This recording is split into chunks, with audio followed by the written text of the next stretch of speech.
Africa, especially Johannesburg, is faced by various challenges.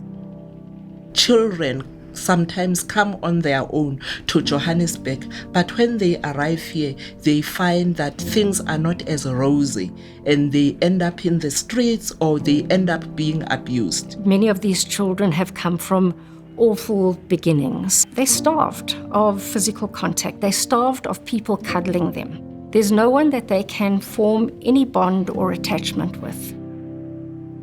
The home itself was heartbreaking for me, if I could be honest. There were a lot of babies, I would say 60, 70 babies, all in different rooms, and the babies were heartbreaking. There was not enough people to hold the babies. And I think that it was interesting for us to watch these other children and to connect that our son was in this place.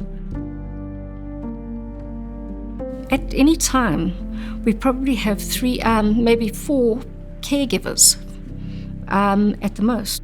And those caregivers have 30 babies. You can imagine how little physical contact those children have.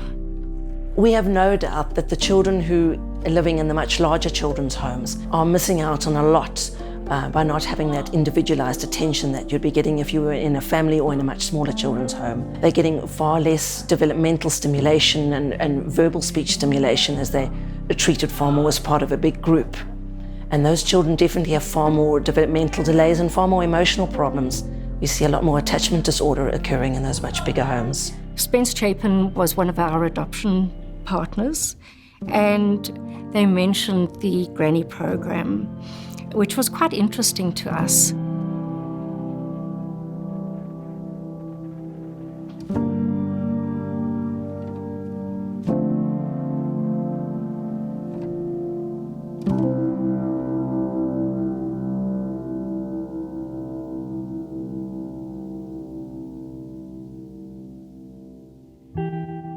The Granny program worldwide is the brainchild of Spence-Chapin, and one of our sister organizations, Otondweni Children's Home in Soweto, was the first children's home to be able to introduce and implement the Granny program.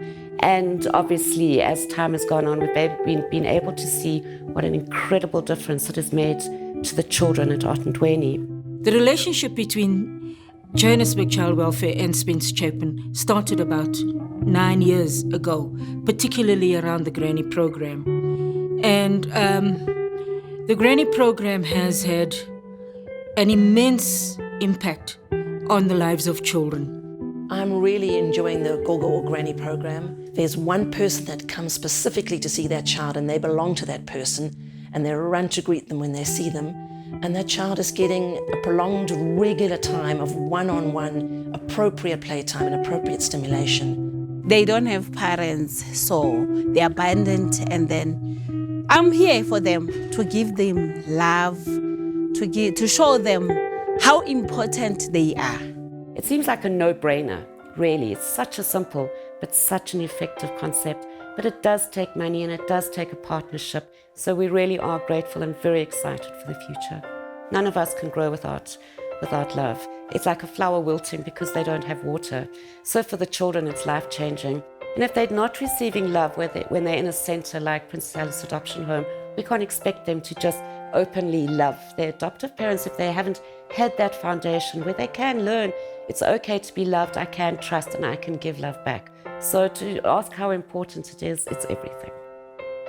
They are our children. We love them like they are our own children. Love is important because you feel like you are something.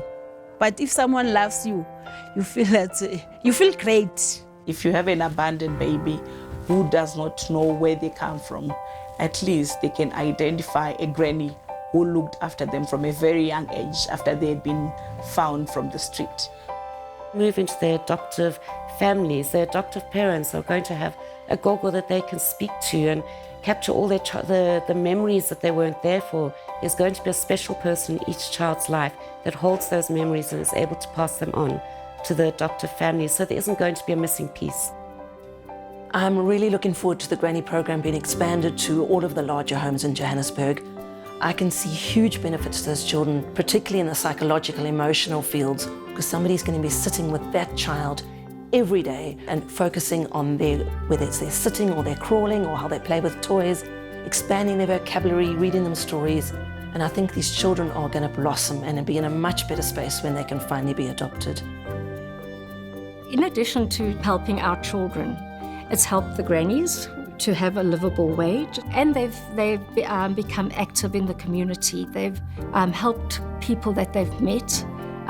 They've become active members of their church. So it's actually extended far beyond just the 2 children that they work with at the children's home. It has impacted on hundreds of children that have come through the residential facility. The expansion that has been made possible, we see it as having a much greater impact.